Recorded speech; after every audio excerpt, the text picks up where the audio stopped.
Aujourd'hui,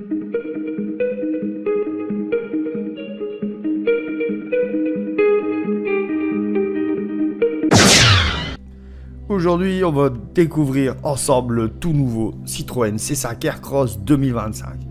Un SUV qui promet encore plus de confort, de technologie et une version électrifiée très attendue.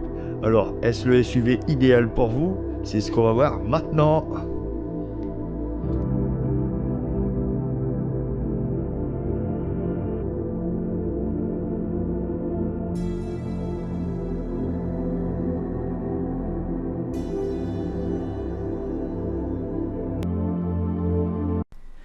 Là, on a deux modèles, donc le modèle Plus et le modèle Max. Donc, on va voir un peu la différence entre les deux. Donc, au niveau des optiques, hop, ça vient. Au niveau des optiques, feu diurne à LED, donc c'est pareil. Au niveau des jantes, alliage 18 pouces. Bon, alors deux différents modèles. Perso, je préfère ceux sur le Max. J'aime bien un peu ce style de jante. Après, qu'est-ce qu'on a encore? Bon, la petite grille de calandre sur le Plus, le Max, et il y a une partie chrome. Au niveau des ouïes, bon, il n'y a pas grand chose de différence. Donc sur le Max, il y a les projecteurs anti-brouillard avec éclairage statique d'intersection. C'est le seul différence en point de vue esthétique sur la partie avant. Sur la partie arrière, qu'est-ce qu'on a de différent? Bah, il n'y a pas grand chose. Si, les barres de toit. On a les barres de toit en supplément sur le Max. Intérieur. Rétroviseur intérieur électrochrome sur le Max. Voilà. J'ai l'impression qu'il y a plus d'options sur le Max que sur le Plus. Sinon, dedans, on a sur navigation sur écran central 10 pouces, tactile avec le CarPlay et l'Android Auto. Bon, ça, c'est du standard maintenant. Au niveau de l'intérieur, bon, là, il n'y a pas photo. Sur le Max, c'est beaucoup plus beau. Sur le Plus, on est sur du tissu silicone grey, réglable en hauteur. Sur le Max, on est sur ambiance métropolitaine, black, tissu Bruneo, chin. Siège avant cède confort, siège conducteur avec réglage lombaire. Voilà, plus d'options sur le Max. En termes de prix, on est sur à partir de 46 150 €. Donc Citroën mise encore plus sur un design moderne et imposant. Avec cette nouvelle version, on retrouve ici une face avant redessinée avec une signature lumineuse inspirée du concept Oli. Les lignes sont plus épurées et robustes, ce qui renforce son allure de SUV premium. Là où ces 5 Aircross se démarquent vraiment, c'est sur le confort. Citroën a amélioré ses célèbres sièges Advanced Comfort et propose un habitable ultra silencieux grâce à une meilleure isolation acoustique. Ça, sur Citroën, c'est vraiment pas mal parce qu'il y avait pas mal de défauts là-dessus. On se sent comme dans un cocon. Voilà, donc là on voit un peu les sièges.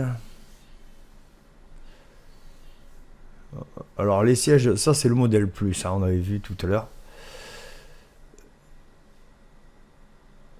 Donc là il n'y a pas grand chose à voir. L'intérieur, bon, alors au niveau du cockpit, je trouve, alors il est simple, épuré, mais il est pas mal.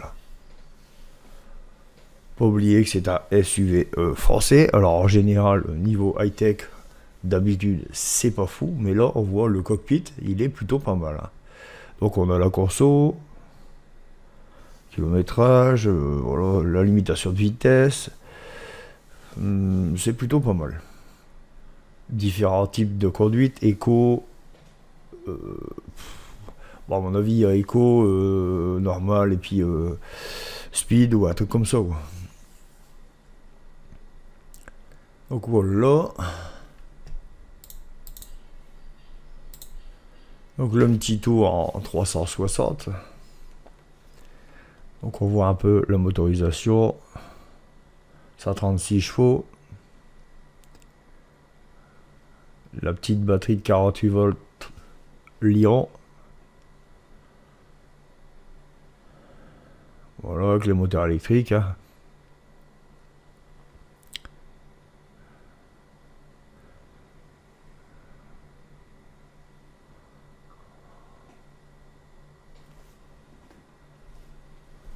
Moi, je la trouve plutôt correcte. Hein. C'est plutôt une belle voiture.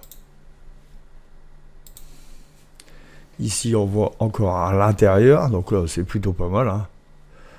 Vous voyez. Donc, le cockpit ressemble à ça.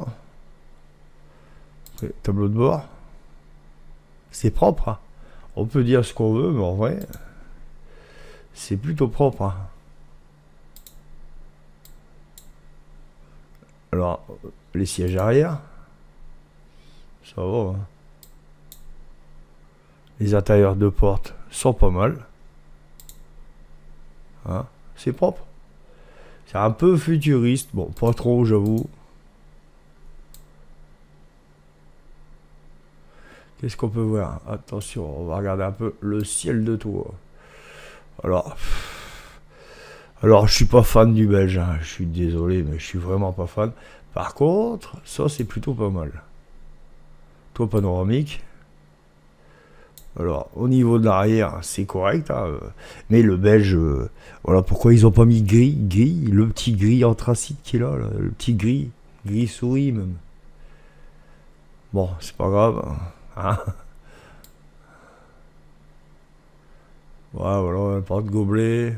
Qu'est-ce qu'on a d'autre? La console centrale. Voilà. Les infos essentielles, donc le petit SUV compact hybride essence, donc 1,6 litre, 4 cylindres injection direct turbo, 150 chevaux, 250 Nm de couple, boîte de vitesse automatique, transmission avant, donc la puissance du moteur c'est 110 chevaux. Donc l'autonomie moyenne 58 km, autonomie max 70 km. Recharge sur Wallbox 6 kW à 80% en 2 heures. Consommation urbaine 100, c'est pas marqué, 10, moyenne 17 kWh pour 100 km. La puissance des batteries 12,4 kWh. Puissance 180 chevaux au total, donc on a 110 chevaux plus 70 chevaux électriques. Coût d'une recharge 2,23 centimes d'euros. Ça va en vrai, ça va, c'est plutôt pas mal. Vitesse max 215 km/h. Coût en électricité pour 100 km 3,06 euros. Alors ouais, c'est bizarre. Qu'est-ce qu'on a d'autre? Le poids 1 tonne 770. La taille du coffre 460 à 1510 litres. Donc le C5 Aircross de 2025 vaut-il le coup au prix de 45 000 euros? À vous de voir. Voilà. Dites-moi en commentaire ce que vous en pensez si vous êtes intéressé par ce véhicule. Moi, je le trouve plutôt correct. Allez, salut, prochaine vidéo.